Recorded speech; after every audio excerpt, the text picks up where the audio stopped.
వెనుక మన సెక్రటేరియట్ ఉండాలి.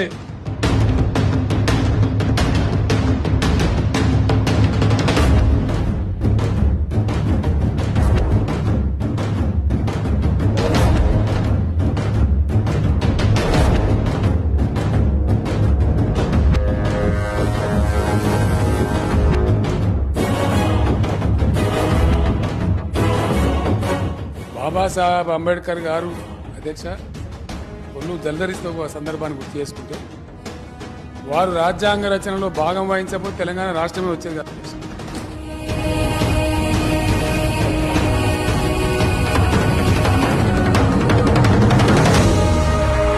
అంబేద్కర్ గారి విగ్రహం ఆకాశాన్ని ముద్దాడేంత ఎత్తుగా సగర్వంగా హైదరాబాద్ లో ఒక గొప్ప ల్యాండ్ మార్క్ గా ఉండాలి.